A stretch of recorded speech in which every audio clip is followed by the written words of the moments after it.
everyone, welcome back. This is Atul Prajapati. Welcome to this YouTube channel. Everyone, आज हम लोग देखेंगे केमिकल रिएक्शन एंड इक्वेशन. सो इस चैप्टर को शुरुआत करते हैं. तो सबसे पहले जो क्वेश्चन है कि what is the chemical reaction. Chemical reaction क्या होता है. सो केमिकल रिएक्शन, सो इसकी जो डेफिनेशन हो जाएगी, chemical reaction is the process in which new substance are formed with new properties. ठीक है, ये क्या है, ये एक प्रोसेस होता है जिसमें नए सब्सटेंस, न्यू सब्सटेंस जो होते हैं वो फॉर्म होते हैं न्यू प्रॉपर्टीज के साथ में.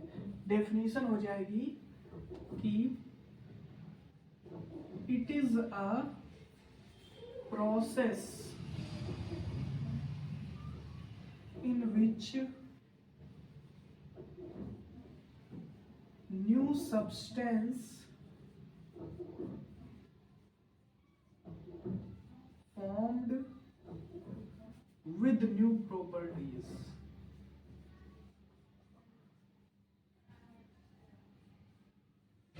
ओके, अब समझिए कि होता क्या है केमिकल रिएक्शन. तो जैसे एक एग्जांपल लेते हैं, मैग्नीशियम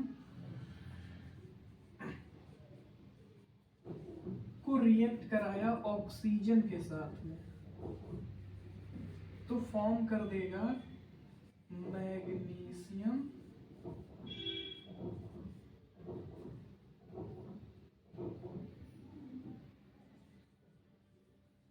ऑक्साइड.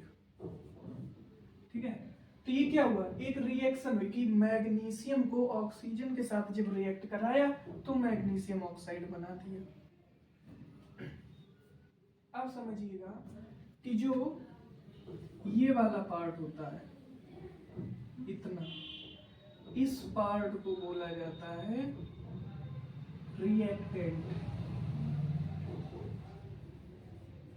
इस पार्ट को क्या बोला जाता है, रिएक्टेंट. और जो ये वाला पार्ट होता है, इस पार्ट को बोला जाता है प्रोडक्ट. ये रिएक्टेंट एंड ये product. Next, what is the chemical equation. What is chemical equation. So देखिए, the representation of chemical reactions with symbols and the formula of the substances known as chemical equation. यानी कि जो ये हमने react कराया, reaction कराई है, इसको एक सिंबॉलिक फॉर्म में रिप्रेजेंट करना ही केमिकल इक्वेशन होता है. डेफिनेशन लिखते हैं कि the representation of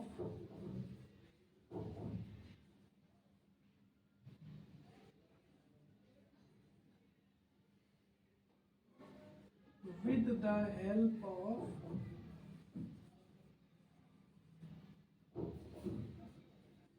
symbols and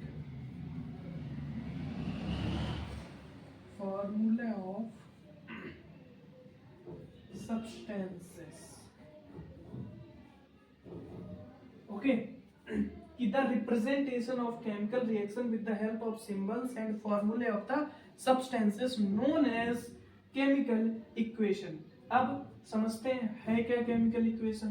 तो यहाँ पे देखो, मैग्नीशियम था, मैग्नीशियम को Mg से डिनोट किया जाता है, हम सबको पता है.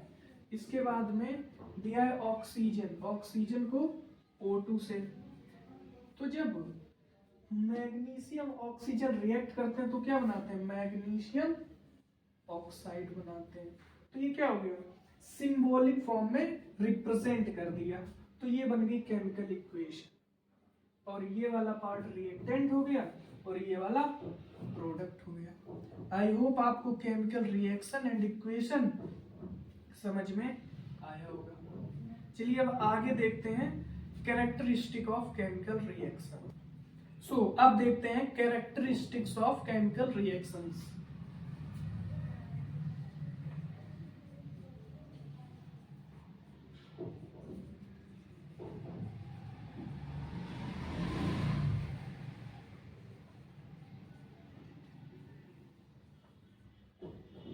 ओके, सो देखिए फर्स्ट नंबर होता है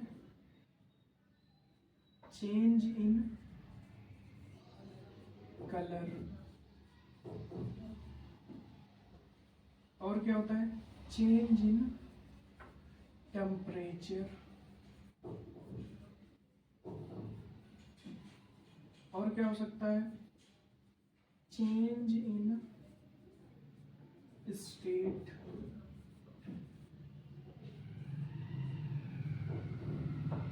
ओके, और क्या हो सकता है evolution of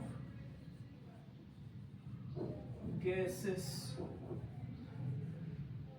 and fifth formation of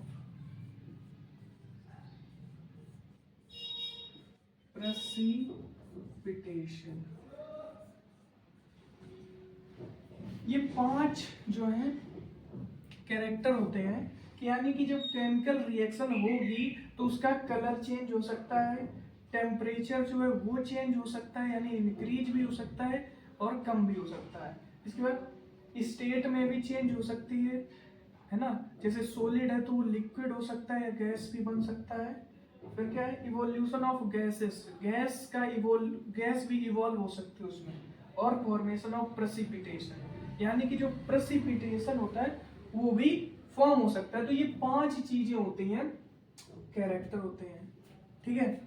अब नेक्स्ट 2 रिएक्शंस हैं, एक होती है एंडोथर्मिक रिएक्शन और दूसरी होती है एक्सोथर्मिक रिएक्शन। इसके बारे में बात करते हैं ये क्या होता है। तो ये समझिए कि जो एंडोथर्मिक रिएक्शन होती है उसमें हीट को सप्लाई किया जाता है तब वो रिएक्शन होती है, और जो एक्सोथर्मिक रिएक्शन होती है इसमें हीट निकलती है ना। जब रिएक्शन होगी तो इसमें क्या होगी हीट बाहर निकलती है, इसमें हीट ये एब्सॉर्ब करता है ना, इसको चाहिए हीट रिएक्शन कराने के लिए। और इस वाले एक्सोथर्मिक रिएक्शन में जब रिएक्शन होगी तब इससे बाहर हीट निकलती है। तो ये डिफरेंस है एंडोथर्मिक और एक्सोथर्मिक रिएक्शन। सो अब नेक्स्ट आगे बढ़ते हैं और बैलेंसिंग जो होती हैं, बैलेंस एंड अनबैलेंस्ड इक्वेशंस, उसके बारे में बात करते हैं। तो अब देखते हैं balanced and unbalanced chemical equation. तो जैसे कि हमने एक इक्वेशन लिख दी H2 प्लस O2, ये बना देगा H2O, ओके। सो अब एक बात देखिए कि अभी जो ये रिएक्शन है ये एक अनबैलेंस्ड रिएक्शन है, अनबैलेंस्ड केमिकल रिएक्शन है, या फिर इसी को अनबैलेंस्ड केमिकल रिएक्शन को बोला जाता है skeleton chemical reaction. Skeleton chemical reaction means ये कि देखो इधर कितने हैं मतलब H2 है, हाइड्रोजन के जो एटम है कितने हैं 2 हैं, और यहाँ पे O के भी 2 हैं, लेकिन यहाँ पर H तो 2 है लेकिन O जो है वो एक ही है उसका एटम। तो अभी क्या है बैलेंस नहीं है। बैलेंस कैसे करेंगे, तो देखिए इसमें क्या करते हैं हम लोग कोफिशिएंट लगाते हैं। जैसे कि अगर हम इसके आगे 2 लगा देंगे तो अभी हाइड्रोजन के कितने बन गए 2 दूनी 4 बन गए, और ऑक्सीजन 2 है। तो अब देखो ऑक्सीजन बैलेंस हो गई कि यहाँ पे भी 2 है यहाँ 2 है, लेकिन हाइड्रोजन जो है अब 4 हो गए, तो यहाँ पे अगर 2 लगा देंगे तो ये हाइड्रोजन भी 4 एटम हो गए। तो अब जो ये रिएक्शन है ये रिएक्शन बैलेंस्ड केमिकल रिएक्शन बन गई है। आई होप आपको समझ में आया होगा कि जो बैलेंस होती है इसमें क्या करते हैं कि जो नंबर ऑफ एटम्स होते हैं एलिमेंट्स के या फिर कंपाउंड के उनको इक्वल किया जाता है, ठीक है। तो जैसे कि अब इक्वल हो गए, जैसे एक और एग्जांपल लेते हैं, मैग्नीशियम है प्लस ऑक्सीजन है, क्या बनाएगा, MgO बनाएगा। तो अब समझो O कितने हैं यहाँ पे, 2 है, तो यहाँ एक ही है तो 2 करने के लिए 2 से यहाँ पे मल्टीप्लाई होगा, तो 2 ऑक्सीजन हो गए, और Mg इधर 1 है इधर 2 है, तो 2 से इधर, तो 2 Mg उधर हो गए, यहाँ भी 2 ऑक्सीजन 2 ऑक्सीजन। इस तरह से केमिकल रिएक्शन को बैलेंस कर दिया जाता है। और भी एग्जांपल्स देखते हैं, जैसे मान लीजिए कार्बन है प्लस ऑक्सीजन है, क्या बनाएगा, CO2 बनाएगा। तो अब क्या इसमें बैलेंसिंग करने की जरूरत है, नहीं है, क्योंकि कार्बन 1 है इधर भी 1 है, ऑक्सीजन 2 है इधर 2 है, तो ये ऑलरेडी बैलेंस है। अच्छा, बैलेंस क्यों किया जाता है, तो 9th में पढ़ा हुआ है law of conservation of mass, तो उसी को प्रूफ करने के लिए किया जाता है कि जितना मास रिएक्टेंट साइड है उतना ही मास प्रोडक्ट साइड भी होगा, तो इसीलिए ये बैलेंस किया जाता है। आई होप आपको बैलेंस एंड अनबैलेंस समझ में आया होगा। आगे नेक्स्ट टॉपिक देखते हैं, टाइप्स ऑफ रिएक्शंस। अब देखते हैं टाइप्स ऑफ रिएक्शंस के बारे में। सो पहली रिएक्शंस है कॉम्बिनेशन रिएक्शन।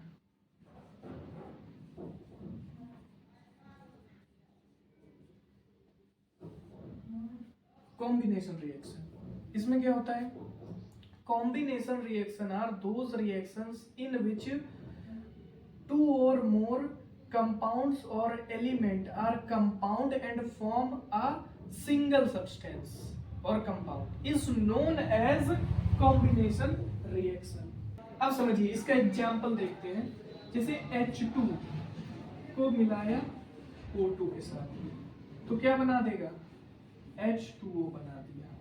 तो अब यहाँ पे देखो, एक ये एलिमेंट था, एक ये, 2 एलिमेंट मिले, यानी 2 या फिर 2 से ज्यादा जब रिएक्ट करेंगे तो एक सिंगल कंपाउंड बनाएंगे, जैसा कि इसमें देख सकते हैं। अब इसको बैलेंस करना है तो यहाँ पे 2 लगा दीजिए और यहाँ 2, बैलेंस हो। एक और कॉम्बिनेशन का, जैसे कैल्शियम ऑक्साइड प्लस वाटर, क्या बना देगा, कैल्शियम हाइड्रोक्साइड। तो 2 कंपाउंड थे और एक सिंगल कंपाउंड बनेगा। तो ये बात रही कॉम्बिनेशन रिएक्शंस की। डीकंपोजिशन रिएक्शन, तो अब डीकंपोजिशन रिएक्शन क्या होती है, तो ये जस्ट कॉम्बिनेशन रिएक्शन की जस्ट अपोजिट है। इसमें क्या होता है, decomposition reaction are those reaction in which only single compound are splits in 2 or more compounds or element is known as decomposition reaction। ठीक है, तो इसका एग्जांपल एक देखते हैं कि जैसे मान लीजिए AgCl है, AgCl, ये क्या होगा, इसमें जब ये ब्रेक डाउन होगा तो क्या बनेगा, Ag plus Cl2, means that यहाँ पे क्या था, एक कंपाउंड था, और जब रिएक्शन हुई तो क्या हो गया, स्प्लिट हो गया 2 कंपाउंड्स में। ठीक है, जैसे एक और एग्जांपल है H2O, वाटर है,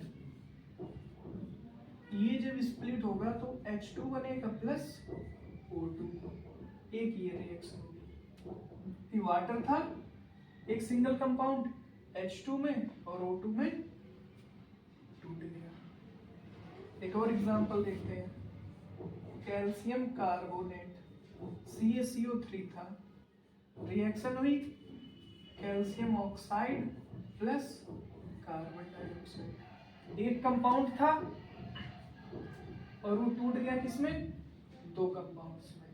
2 से ज्यादा भी कंपाउंड्स हो सकते हैं। अब समझिएगा, डीकंपोजिशन रिएक्शन के 3 टाइप होते हैं, 3 टाइप होते हैं। जैसे ये 3 रिएक्शन लिखी है, ये 3 टाइप्स की है। समझिए कैसे। जैसे कि जो ये रिएक्शन थी कैल्शियम कार्बोनेट, इसमें हीट दी गई थी। क्या दी गई थी? हीट दी गई थी, तब ये calcium oxide plus carbon dioxide बना था। तो इस रिएक्शन को बोला जाता है thermal decomposition reaction. Thermal decomposition reaction. इसमें क्या था? वाटर था, इसमें इलेक्ट्रिसिटी पास की गई थी। ठीक है, इलेक्ट्रिसिटी पास की गई थी। यहाँ पे समझना, जो हीट होती है, हीट उसका जो सिंबल होता है ये होता है इस तरह से, डेल्टा से डिनोट किया जाता है। तो यहाँ पे इलेक्ट्रिसिटी थी, तो इस रिएक्शन को बोला जाता है इलेक्ट्रोलिटिक डिकम्पोजिशन। इलेक्ट्रोलिटिक डिकम्पोजिशन ये है थर्मल डिकम्पोजिशन। यहाँ पे क्या था? AgCl था, है ना, सिल्वर क्लोराइड। यहाँ पे सनलाइट की मदद से ब्रेक डाउन हो रहा है, यानी कि जब सनलाइट उस पे पड़ी तब Ag और Cl2 में टूट गई। तो इस रिएक्शन को क्या बोला गया? फोटोलिटिक। Photolytic decomposition reaction. तो ये 3 टाइप की डिकम्पोजिशन रिएक्शन होती है, फोटोलिटिक, इलेक्ट्रोलिटिक, थर्मल डिकम्पोजिशन। आई होप आपको डिकम्पोजिशन रिएक्शन समझ में आया होगा। अब चलते हैं नेक्स्ट। तो नेक्स्ट रिएक्शन जो है वो है डिस्प्लेसमेंट रिएक्शन। क्या होता है डिस्प्लेसमेंट रिएक्शन? तो displacement reaction are those reactions in which high reactive element can be displace a low reactive element and form new compound is known as displacement reaction। कैसे? Example समझते हैं। जैसे zinc plus copper sulphate, इसकी reaction कराई गई, zinc plus copper sulphate. तो अब हमें पता है कि जो जिंक है वो कॉपर से ज्यादा रिएक्टिव है। इसके लिए हमें एक रिएक्टिविटी सीरीज होती है, उसको लर्न होना चाहिए।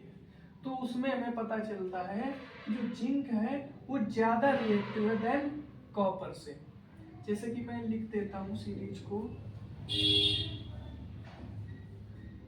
Potassium, sodium, calcium, magnesium, aluminium, zinc, iron, lead, hydrogen, copper, Hg mercury, silver, Au gold, Pt platinum. तो ये रिएक्टिविटी सीरीज होती है। जो सबसे ऊपर होते हैं ये ज्यादा रिएक्टिव होते हैं, सबसे नीचे वाले लेस रिएक्टिव होते हैं। तो अब समझिए, जिंक कहाँ पे है? ये जिंक रहा, कॉपर ये रहा। तो यानी कि जो कॉपर है वो जिंक से लेस रिएक्टिव है। तो क्या करेगा? इसके पास ज्यादा ताकत है एज कंपेयर टू कॉपर। तो अब ज्यादा ताकत वाला क्या करेगा? इसके पास कम ताकत है, कमजोर है, फेंक देगा। तो क्या हो जाएगा? ZnSO4, यानी कि इसको हटा दिया तो खुद आ गया यहाँ पे, और कॉपर बेचारा भगा दिया उसे। तो ये बन गई ZnSO4 plus copper, displacement reaction. Okay, तो आई होप आपको समझ में आई होगी डिस्प्लेसमेंट रिएक्शन। एक और रिएक्शन देख लेते हैं कि Zn प्लस Cu, दूसरी लेते हैं। मान लीजिए मैग्नीशियम है, magnesium plus CuCl2। Okay, magnesium plus CuCl2। तो क्या होगा? मैग्नीशियम कहाँ पर है? यहाँ पे है, कॉपर यहाँ पे, यानी मैग्नीशियम ज्यादा रिएक्टिव है। तो क्या बना देगा? MgCl2 magnesium, okay, MgCl2 plus copper. इस तरह से रिएक्शन हो जाएगी। आई होप डिस्प्लेसमेंट रिएक्शन भी आपको समझ में आई होगी। सो बढ़ते हैं नेक्स्ट रिएक्शन। सो नेक्स्ट जो रिएक्शन है डबल डिस्प्लेसमेंट रिएक्शन। क्या होती है? Double displacement reactions are those reactions in which they reacts by the exchange of ions and form new compounds.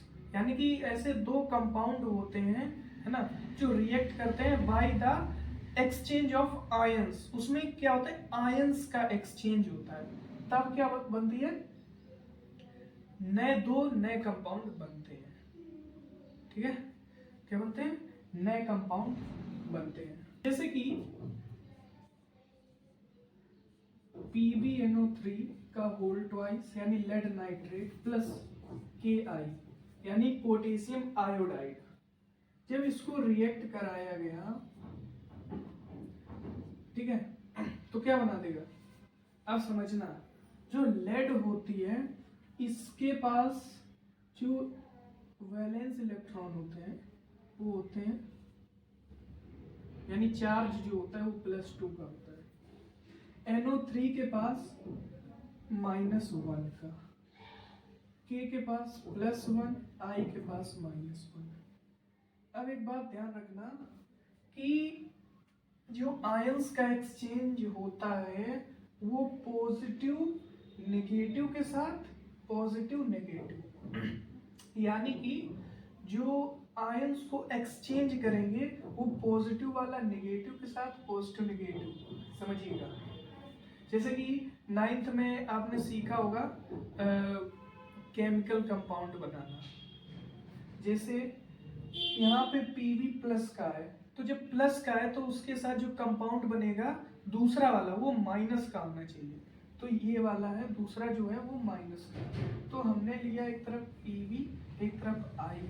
Pb के पास +2 का चार्ज, I के साथ -1 का चार्ज। अब क्या होगा? क्रॉस मल्टीप्लाई, Pb 1 है तो Pb रहेगा इधर 2 से, जब इधर मल्टीप्लाई होगा तो I के साथ क्या हो जाएगा? 2, तो PbI2, यानी एक जो कंपाउंड बना वो क्या बन गया? PbI2। अब दूसरा, इधर क्या है? K है, इधर NO3 है, तो K में चार्ज पॉजिटिव, पॉजिटिव वाला आगे रखना है, ठीक है। अब क्या है? NO3 है, तो K के पास क्या है? +1 चार्ज है, NO3 के पास -1। जब क्रॉस मल्टीप्लाई होगा तो KNO3 बन जाएगा, KNO3 बन जाएगा। इस तरह से कंपाउंड बन गया।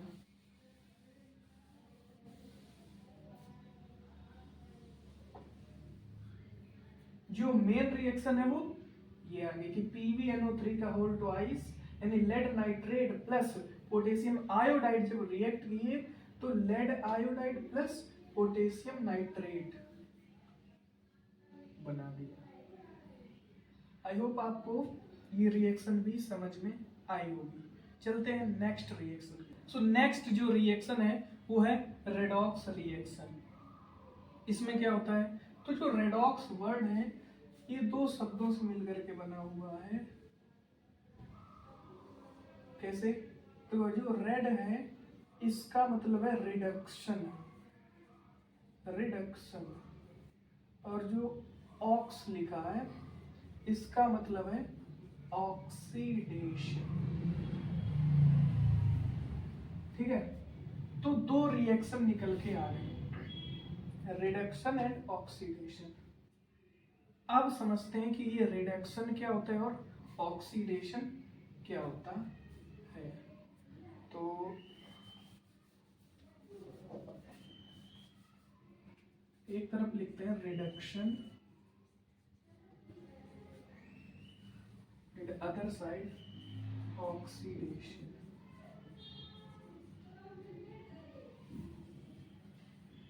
अब समझिएगा फर्स्ट नंबर कि जो रिडक्शन होगा इसमें क्या होगा? रिमूवल ऑफ ऑक्सीजन, यानी कि इससे ऑक्सीजन रिमूव होगी। और जो ऑक्सीडेशन है इसमें क्या होगा? एडिशन ऑफ ऑक्सीजन, यानी ऑक्सीडेशन में ऑक्सीजन ऐड होगी। सेकेंड, इसमें होगा addition of hydrogen, hydrogen add होगा इसमें। इसमें क्या होगा, रिमूवल ऑफ हाइड्रोजन, यानी इसमें हाइड्रोजन ऐड होगा, उसमें हाइड्रोजन रिमूव होगा। और क्या होगा, इसमें addition of electron, electron add होंगे, इसमें रिमूवल ऑफ इलेक्ट्रॉन, इलेक्ट्रॉन जो होंगे रिमूव हो जाएंगे। ये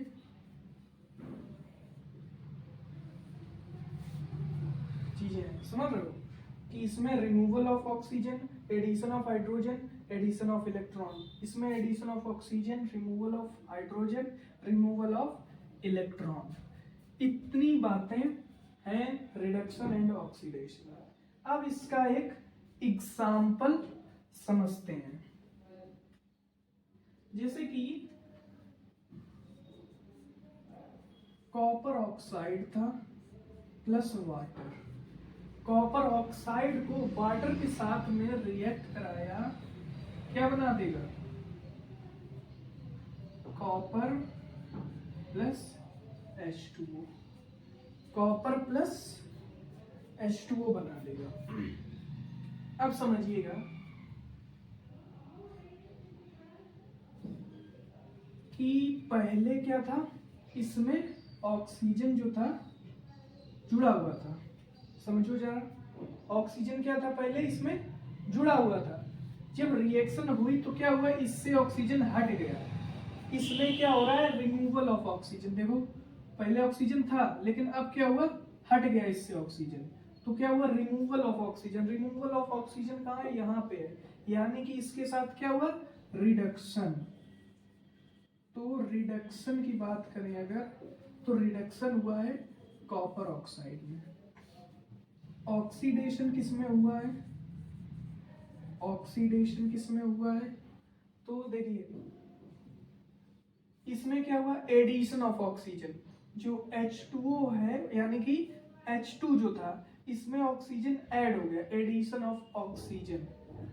तो H2 के साथ ऑक्सीजन ऐड हुआ है तो ऑक्सीडेशन हुआ है H2 के साथ में।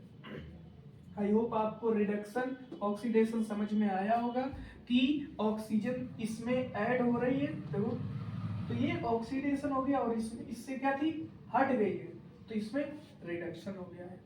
अब दो चीजें और हैं, क्या है, reducing agent and oxidation, oxidizing agent.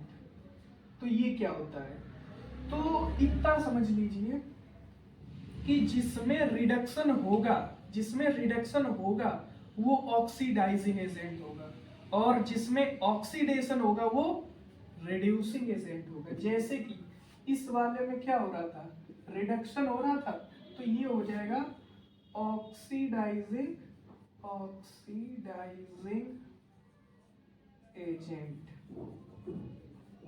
ठीक है। और जो ये था इसके साथ क्या हुआ, ऑक्सीडेशन, तो ये हो जाएगा रिड्यूसिंग एजेंट। आई होप आपको बात ये ध्यान रखनी है कि रिडक्शन के साथ हमेशा ऑक्सीडाइजिंग एजेंट होगा और ऑक्सीडेशन के साथ रिड्यूसिंग एजेंट होगा। सो आई होप आपको जितना भी अभी तक बताया है समझ में आया होगा। अब जो भी है वो नेक्स्ट वीडियो में डिस्कस करेंगे। सो मिलते हैं नेक्स्ट वीडियो में।